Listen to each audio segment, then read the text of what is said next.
This is the largest UFO wave we've had in Pennsylvania in 35 years. What's going on in Bucks County? Total mayhem. If that was a plane, it would have fell right out of the sky. You want to find that wow image, the one that's going to say, look, we've got them, they're here. Did he saw a very, very unusual phenomenon. If we can validate the story, what we have is an unidentified object in that airspace. UFOs exist. What is not certain is what they are.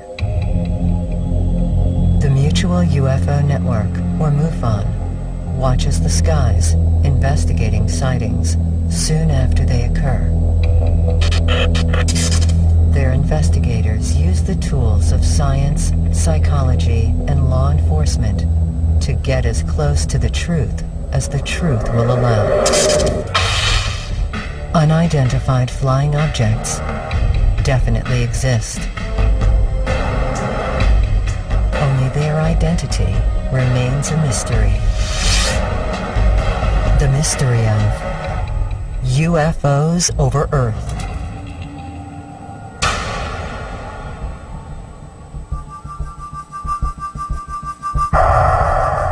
I'm excited.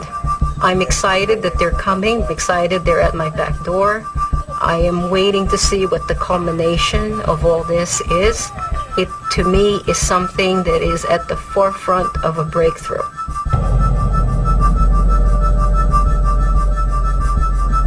When they're talking about a flap, essentially what you have is the occurrence of a number of sightings in a fairly short period of time in a given geographic location. Most UFO sightings occur with an individual. They happen, then they're gone. Once in a while, you get a mass sighting. In 1997, was seen by the governor of Arizona. But flaps are rare because they can last for days and sometimes months. And then one day, just as quick as it starts, it stops again. And nobody knows why. So you want to take advantage of it. You want to look into it as quickly as possible.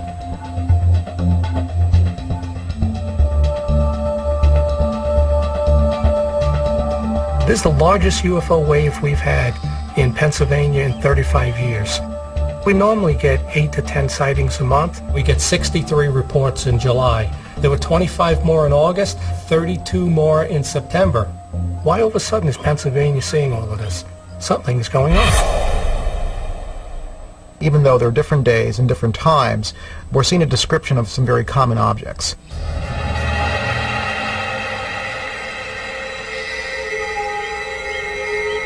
The activity that we're looking at right now is about 7 times more than the usual. We put together all our information so that we have a map of all the sightings.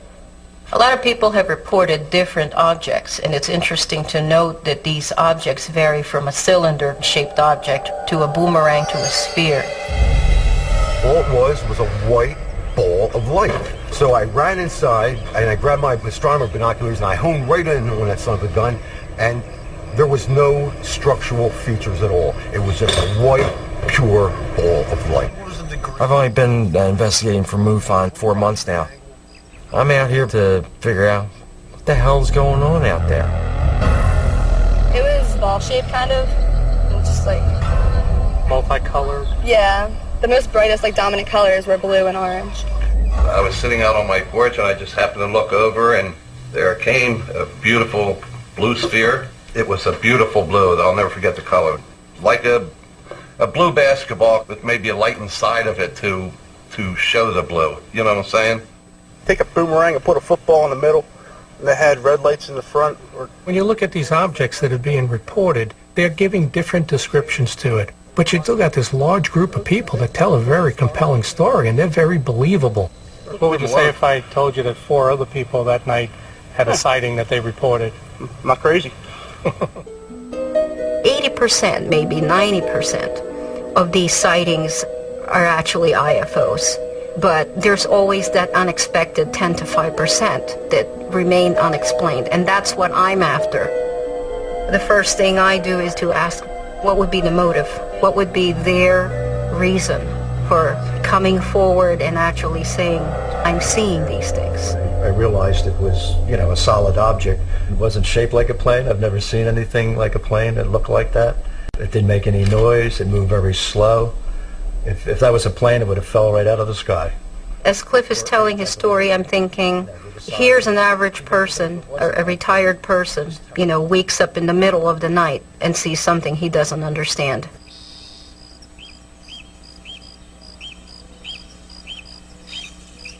I think the fact that you have over 50 witnesses, they don't know each other, they don't know of each other, I think that says something about this investigation, that something real happened, that these people saw something that they can't explain that looked unnatural to them. So I happened to see 4 objects coming round, lit balls.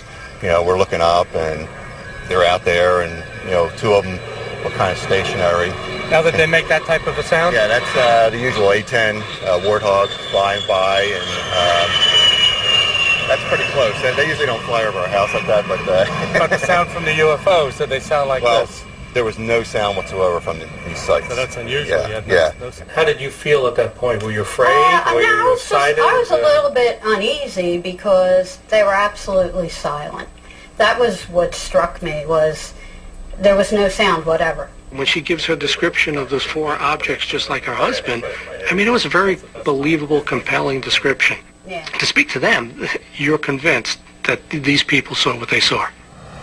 We live within 5 minutes of the air base, so I've come to be able to identify all kinds of military aircraft, F-14s, F-18s, A-10 Warthogs, the whole bit. And I immediately knew this was nothing that I could identify as either a commercial aircraft or a military aircraft. It was something, totally different. Could this be ours? Not unless we have some kind of blue ball ships. I'm seeing a bigger story here. Clusters of people with good backgrounds, they're all coming forward, but people don't have evidence. Did you at any point want to take your eyes away and go get a camera? I never, the thought never occurred to me because I was fixated. Yeah, remember. I was just mesmerized, fixated, and I just couldn't take my eyes away.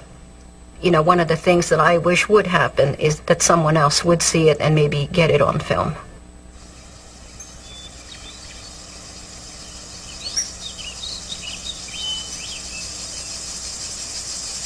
I thought it was a helicopter, but it wasn't making any noise, and it didn't have like 1 light. It had 3 lights, and they were on the surface of the object. It was kind of freaky, kind of like a boomerang. Okay. Now, that was in April. I'm currently working on 60 cases right now.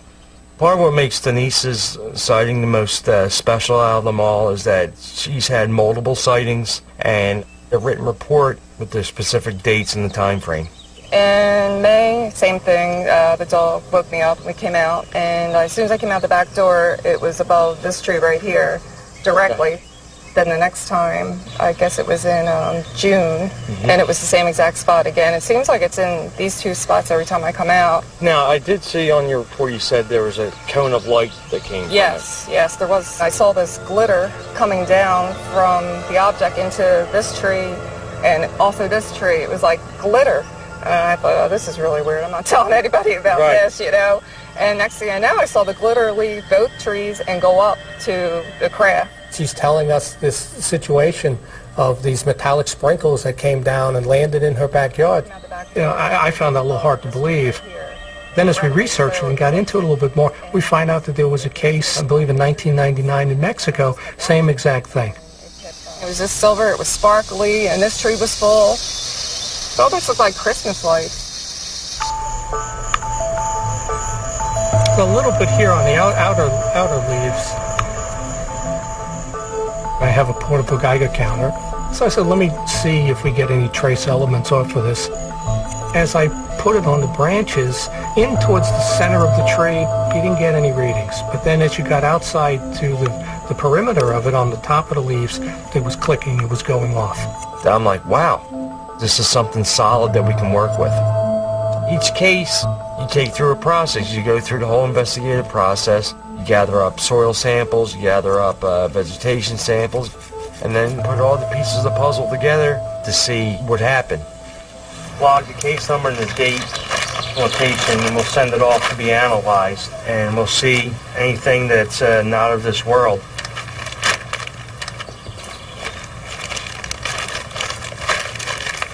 That brought it to a different level. That brought it to a different level of expertise. Then we find out that Denise has photos. She's got pictures.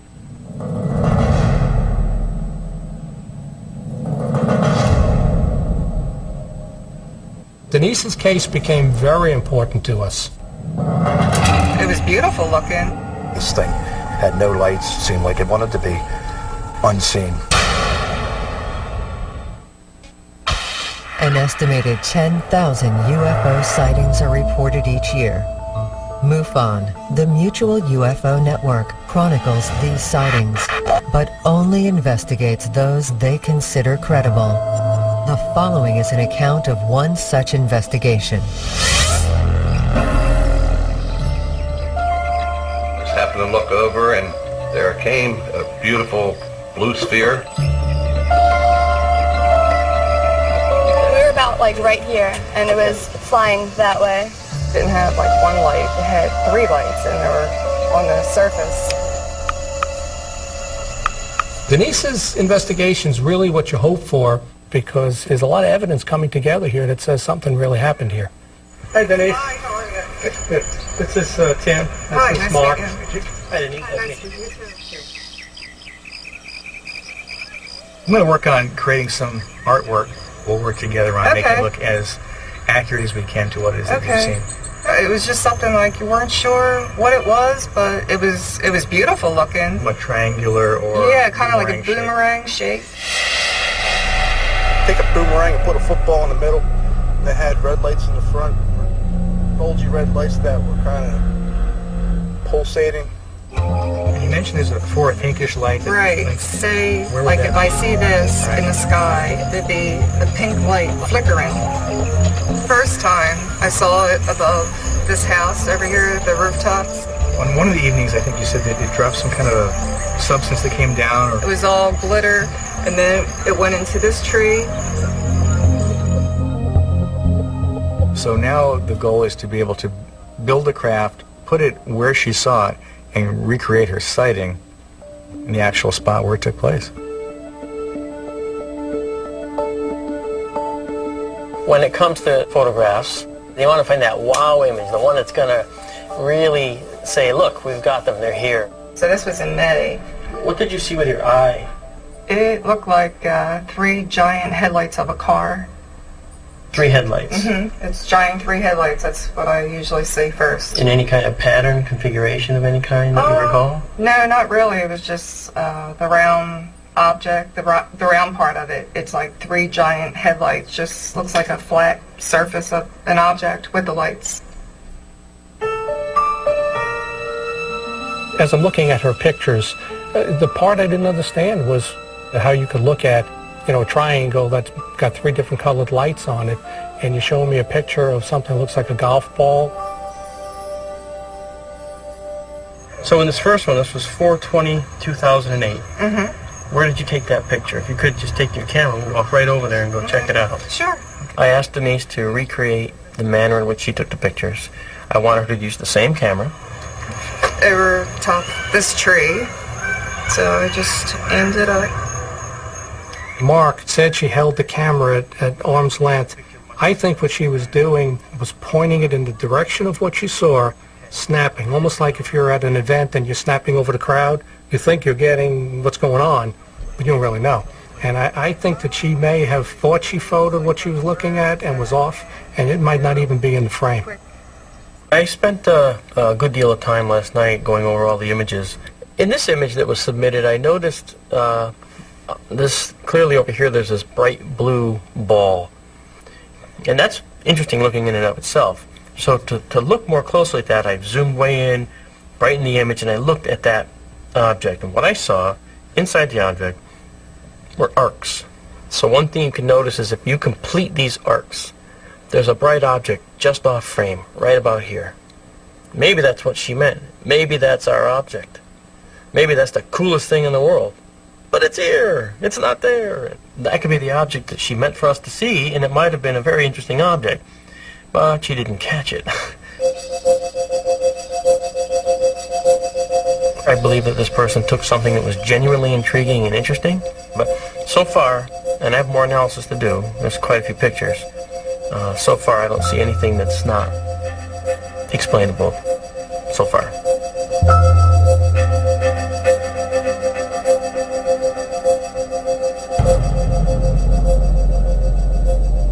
Can you show us where your second sighting took place? Yeah, it was outside if you want to go out there. Let's go out there. Okay, so here we are. It was right between those two pine trees, and then I realized it was, a solid object. I think one of the most compelling witnesses so far has been Cliff.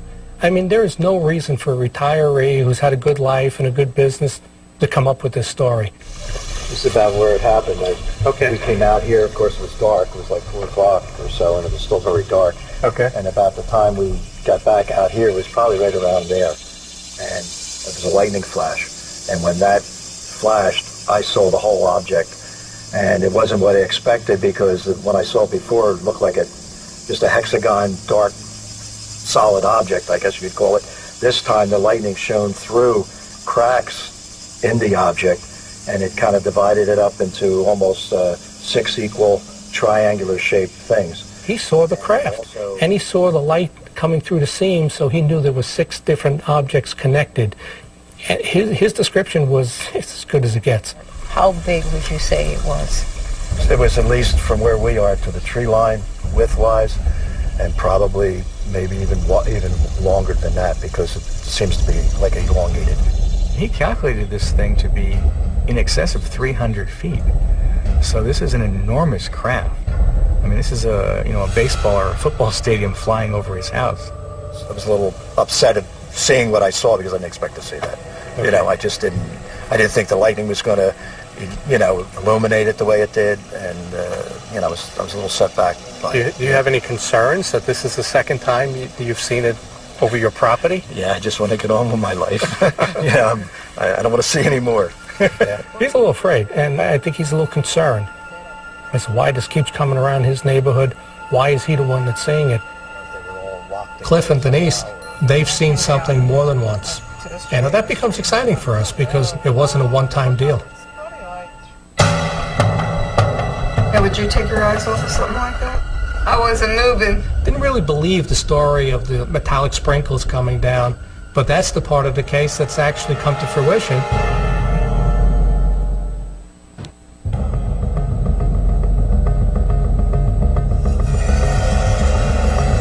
It got right near my house when it briefly turned red, and then bang, it was gone. It vanished. It was going really fast, so it had, like I said, that motion. Over here.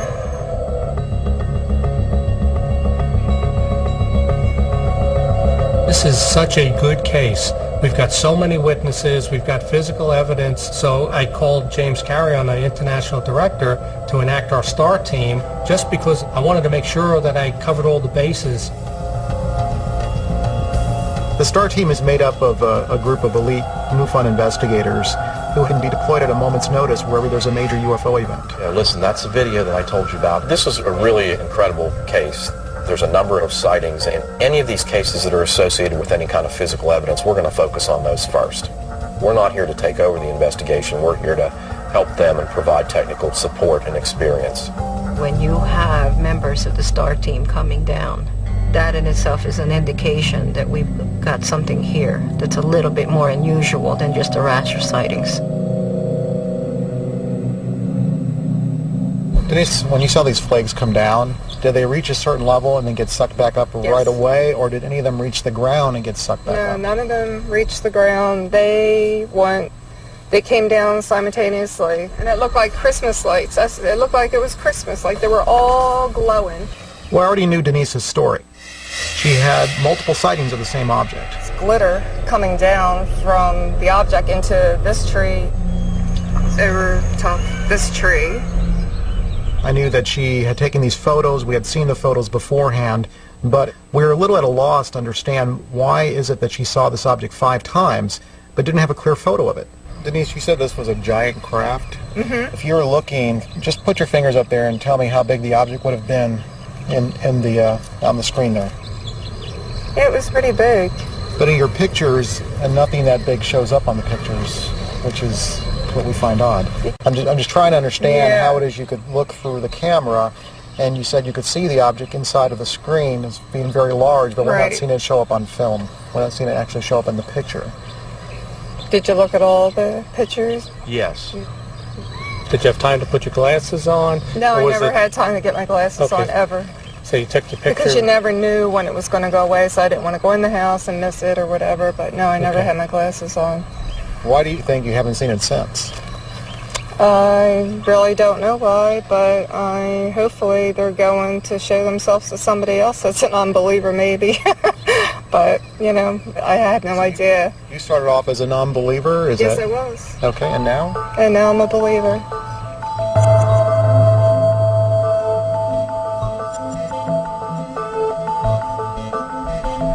It's pretty cool. Denise, does this look like the object you saw? Yes. Yeah, except it goes slower. When it kind of goes in a shuffling pattern. What do you mean by a shuffling pattern? When it's going across the sky, it kind of just shuffles along. So you're saying that the way we have this illustrated here, it's a pretty smooth trajectory, but you're saying it's a more zigzag kind of thing? Yeah. Should we take a look at the sparkles here?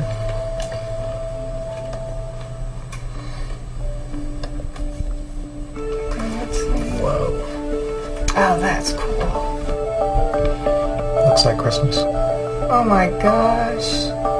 Is that what it looked like? Yeah, except it was twinkling more. But other than that, just like it. And they just pulled away and went up just like that? Just like that. I just can't believe someone can capture what you're seeing, you know? It's like if these guys were there. Do it again.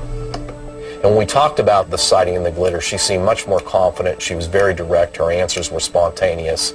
And she seemed like she was telling the truth about that. But she's alleged that that glitter had come down in the trees and illuminated the trees. And she stood there for 20 minutes and watched it, never thought to get a camera.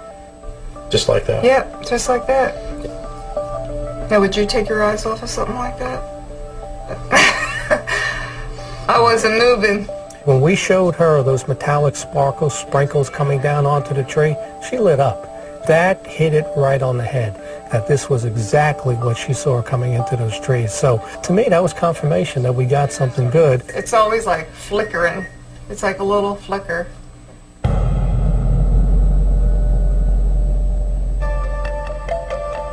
MUFON is a nonprofit scientific research organization. We work with a wide network of experts who offer their skills and expertise to MUFON. Dr. Levengood is a retired professor who's intrigued by UFO investigations.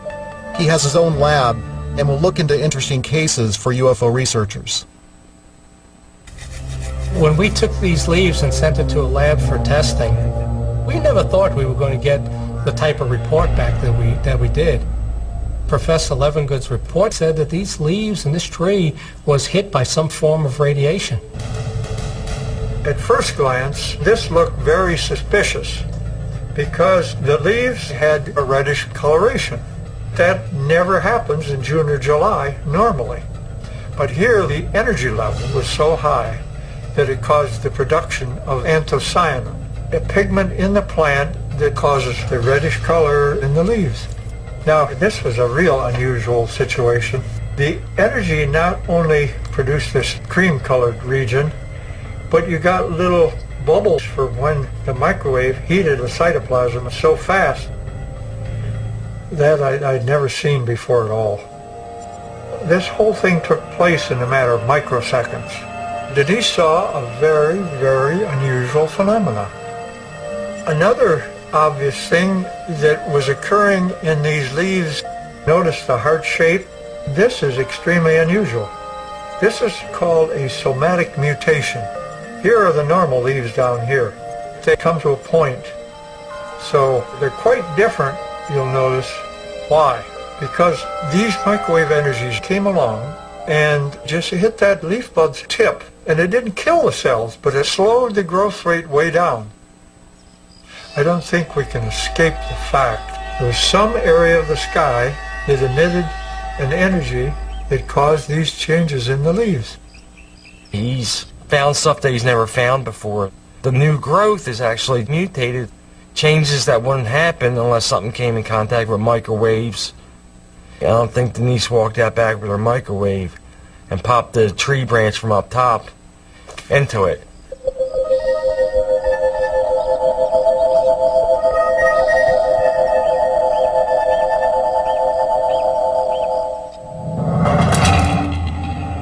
I saw the whole object. I wasn't quite sure whether or not I was losing it. The guy has really nothing at all to gain by making up a story like this. All MUFON investigators are volunteers. Their full-time occupations range from police detectives to computer graphic designers to aeronautical engineers. They bring their skills to each investigation.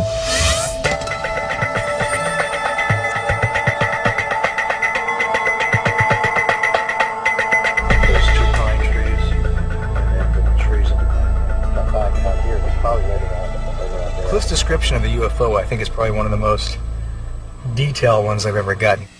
It didn't make any noise. It moved very slow. If that was a plane, it would have fell right out of the sky. This thing wasn't smooth or aerodynamic in any way. He was very specific about the top of the craft had windows that came along the edge. The interesting thing about his description was there were no lights. So many UFO stories involve lights in the sky. This was a completely dark craft. And the only way he saw this was that the heat lightning lit up the clouds behind it. This is a very useful tool to me because it's one thing to hear a description of someone, but once you show them an animation, it's interesting how they will start to really pick out what's wrong about it and help us refine it, and we get to a really good view into their mind as to what they saw. Cliff, I'm going to show you the animation. Let's go ahead and play it all the way through once, Okay. and then we'll play it again, and you can stop it at certain points and then point out whether it's accurate or not.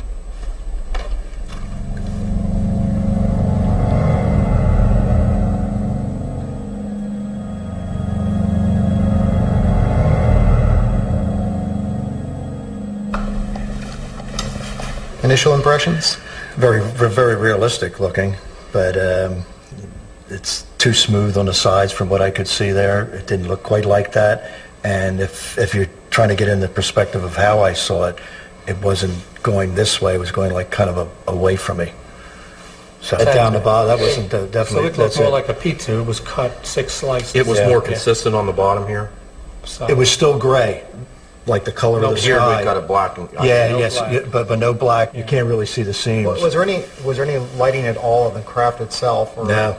So Cliff's reaction to the animation, he made elaborations on it, going back to the very first description he gave me and the first drawings that he showed me. You're seeing someone who is relying on memory rather than imagination. Here, and then After Cliff saw the animation, he opened up and started to tell us a lot more about what happened to him. And that's what we were hoping for. There were some things that happened during both sightings that I didn't really bring out because I at that point I know what I saw, but I wasn't, I wasn't quite sure whether or not I was losing it. What it was doing as it went along, it would kind of jump, and you would see it here, and then you would see it here. Well, it kind of goes in a shuffling pattern. what do you mean by a shuffling pattern? Like when it's going across the sky, it kind of just shuffles along. So it's almost like you were filming something and that's the only object that was moving. It would look like it was here and then it skipped and it goes there. The object skipping through the sky. When he got into that mode of explaining that, that's sort of what tipped me off to there might be a little more to it than was initially realized. Very unusual. To me, Cliff seemed like an extremely credible witness. I don't see how this guy is going to at all benefit by coming forward with a story like this. He has so much more to lose than he has to gain. In terms of his standing in the community, the way his neighbors are going to view him, the guy has really nothing at all to gain by making up a story like this. It's not exactly what I saw, but it's the best I could do for... I think he's coming forward because he's seeing something that he can't explain, that he wants someone to verify it for him. And just like any kind of credible witness, they wonder about their own sanity. They wonder when no one else can validate what they've seen, whether it's something that they've made up. But his deep conviction tells me, and his stability tells me, that what he's seen must be true. Now the dog woke me up. Very little of what he had to say makes a whole lot of sense. I managed to isolate some very small flakes of a white compound. There is something intriguing here.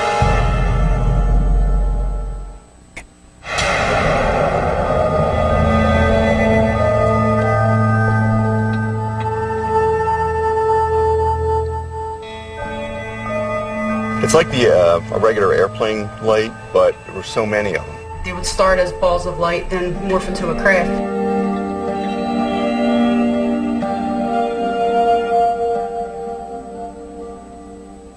When I got Levengood's analysis, I was intrigued by the fact that something may have chemically altered these leaves or caused mutations in the growth, but I knew that I had to get a second opinion.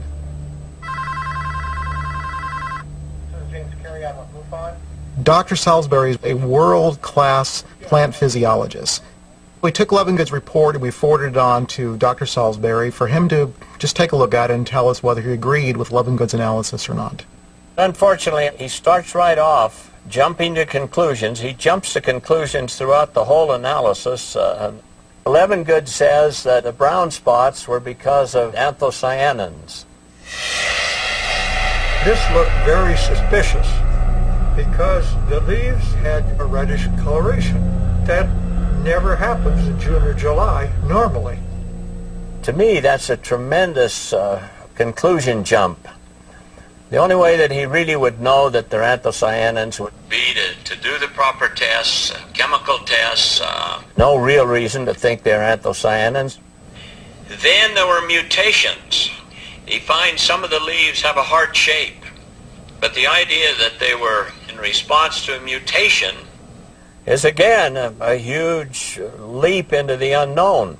For one thing, leaves don't particularly grow that way. They don't grow at the tip like stems do. They form in the bud, and then the cells expand to make the leaves. It was disappointing, but also I said to myself, isn't this typical? I mean, no matter what you do in this field, there's always a skeptic or somebody else to come back with the opposite. So in this case, we have one scientist on one hand that's saying, yes, we have something here. Then we turn around and submit his report to another scientist who takes the opposing view and says he doesn't think what the first one told us was valid.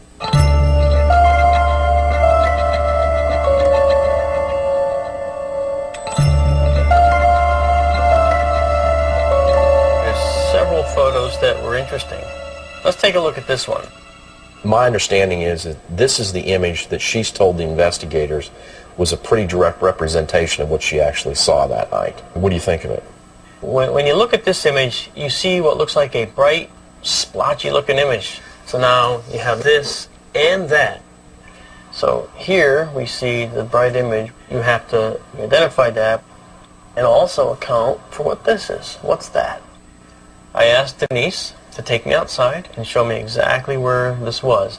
You got the coordinates and then... I did. I did a compass bearing of 220 degrees. I could then plug it into some of my astronomy programs that I have. Get the celestial picture. Get a celestial picture for that exact time and date. And we're doing from her backyard and just like it would look. That's right. She said it was somewhere between 1 and 2 in the morning. And I have it set for 1 in the morning right now. All right, if we move the time ahead a little bit, okay, now we're around 2 in the morning. And lo and behold, well, here comes the moon and Jupiter. And that would put you in line with the tree line. Actually, it would put us right in the tree line. And the moon was full. You can actually see leaves silhouetted against the moon in this image. And that explains why the moon was round behind the trees. Gotcha. All right. Now, when you look at the image, you see that the orientation of this moon and that Jupiter are not the same as in the photo we saw. Yeah, but you said she had the camera turned up this way, too. She could very well have turned the camera vertical for that shot. And that would explain exactly what we're seeing. It's amazing, isn't it? It's perfect. It's a perfect correlation. Mark and I went through all Denise's photos, and there was really nothing there. Mark felt everything was either reflections off the lens, possible aircraft lights. and other bright lights in the sky. There was nothing there that Mark couldn't explain, and it was really disappointing. Denise's case is falling apart, but we don't want to give up on it. We collected samples from the tree that the UFO was seen hovering above and dropping down this glitter into, but we also took some samples from a tree that was much further away to act as a control. What did you find different between the two samples, the affected and the control? The big difference was in a very minor element, boron. It was a difference that jumped out at me because in the affected tree, that value is several times higher, and so that might let you have a stronger hypothesis that something was deposited on the leaves from some other source. What Nick was able to tell us was that there is something intriguing here, that something seems to have happened to this tree that's next to Denise's home, and I think it lends a little more credibility to her story. Then Nick told me about the flakes. I managed to isolate some very small flakes of a white compound that I found on a few of the leaves from the affected tree, and I did not find any amongst the leaves from the control tree. Flakes from the affected tree exhibited a really unusual series of forms or shapes at a microscopic level, the largest of which was probably about the size of a head of a pin. These white flakes, do they have any shine to them? Is this possibly the glitter she's talking about? Well, if there was a shower or some kind of a cascade of flakes that would have been of the size of that one, I would say that if you had a bright light source shining on them, they probably would glitter. I mean, they would show up, I would think. It's been a real roller coaster ride with Denise's case. We thought we had this compelling evidence that just came tumbling down. But then Nick comes forward with these unusual flakes and boron content, which makes Denise's story more compelling. So maybe something happened here after all. That's exactly how it was. It's eerie. If we can validate the story, what we have is an unidentified object in that airspace. MUFON annually investigates an average of 5,000 reported UFO sightings. Approximately 85% are dismissed as either misidentification of natural phenomenon, man-made activity, or deliberate hoax. 15% remain unexplained.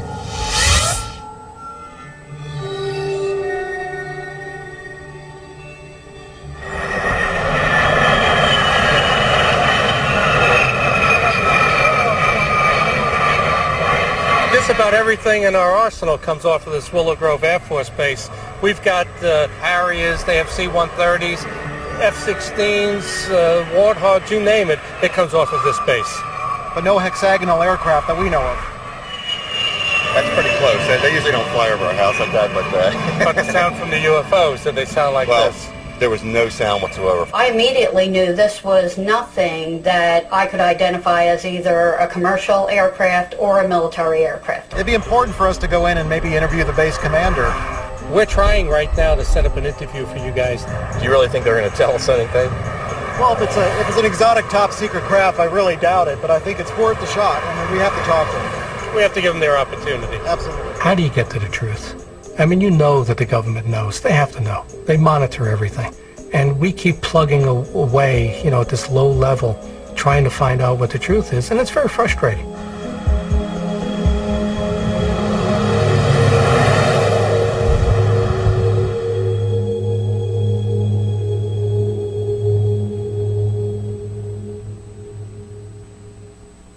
The photographs have really not helped her. They've hurt her more than anything. And I was really trying to, just in my own mind, clarify which one of these things she'd actually seen or not.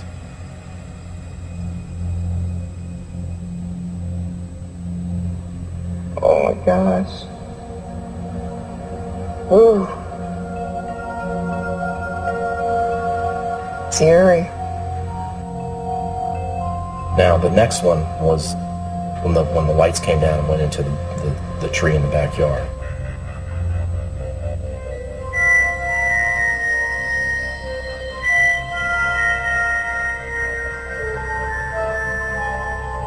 It's so true and exact the way I saw it that night.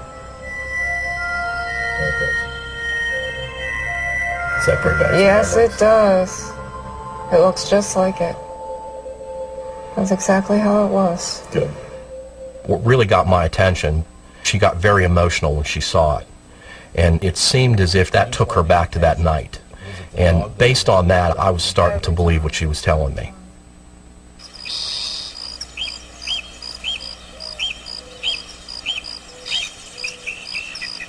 We tried to adjust this to make it look as close to what you saw as possible. Okay.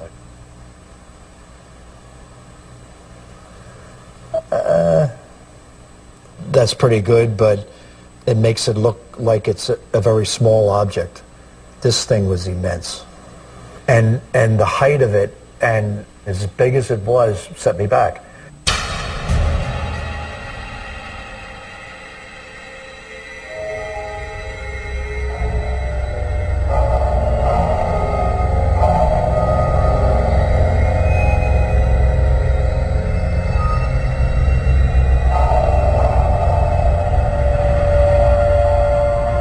Going this far with it, I'm not going to back out now, but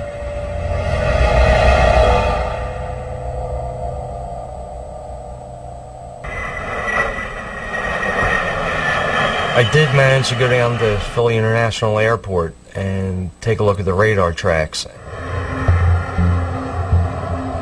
There was something that came in on the radar without a transponder code, and it had the right time setting and the time frame, the date frame, as when Cliff had his sighting. The transponder is a device. It's a piece of the radio equipment on an aircraft that basically transmits a code number to the air traffic controller's radar. And when they dial that number in, that number basically lights up on that blip on the screen and identifies that blip. Going through congested airspace like Philadelphia without a transponder, it'd be like driving a vehicle up the wrong side of an interstate highway at night with no lights on.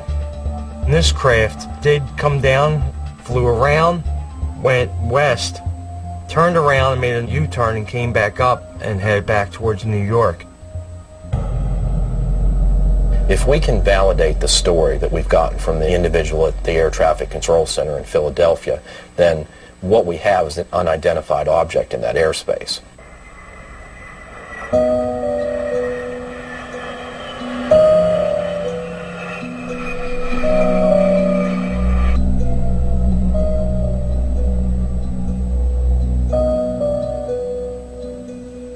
I don't remember any cases, but I'm sure we can look back through our archives and see if there's anything similar.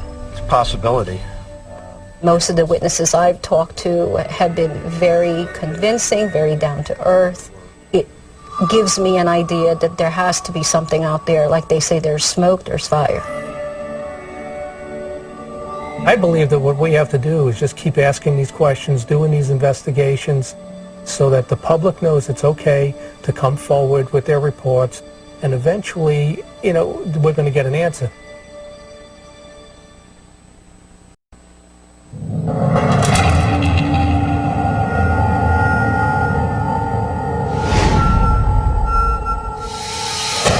This is the largest UFO wave we've had in Pennsylvania in 35 years. What's going on in Bucks County? Total mayhem. If that was a plane, it would have fell right out of the sky. You want to find that wow image, the one that's going to say, look, we've got them, they're here. Denise saw a very, very unusual phenomenon. If we can validate the story, what we have is an unidentified object in that airspace. UFOs exist. What is not certain is what they are. The Mutual UFO Network, or MUFON, watches the skies, investigating sightings soon after they occur. Their investigators use the tools of science, psychology, and law enforcement to get as close to the truth as the truth will allow. Unidentified flying objects definitely exist. Only their identity remains a mystery. The mystery of UFOs over Earth.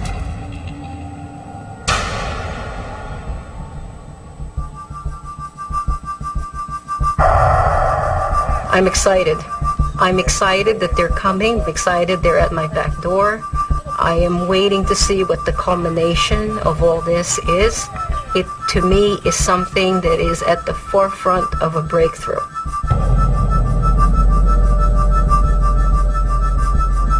When they're talking about a flap, essentially what you have is the occurrence of a number of sightings in a fairly short period of time in a given geographic location. Most UFO sightings occur with an individual. They happen, then they're gone. Once in a while, you get a mass sighting. In 1997, was seen by the governor of Arizona. But flaps are rare because they can last for days and sometimes months. And then one day, just as quick as it starts, it stops again. And nobody knows why. So you want to take advantage of it. You want to look into it as quickly as possible.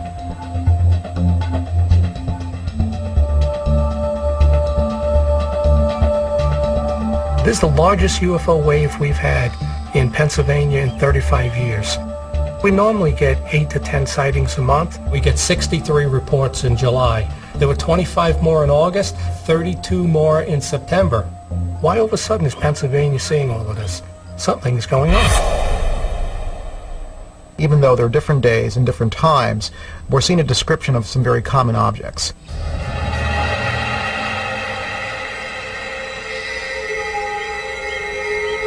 The activity that we're looking at right now is about 7 times more than the usual. We put together all our information so that we have a map of all the sightings. A lot of people have reported different objects, and it's interesting to note that these objects vary from a cylinder-shaped object to a boomerang to a sphere. All it was a white ball of light. So I ran inside and I grabbed my astronomer binoculars and I honed right in on that son of a gun, and there was no structural features at all. It was just a white, pure ball of light. I've only been investigating for MUFON 4 months now. I'm out here to figure out what the hell's going on out there. It was ball-shaped, kind of.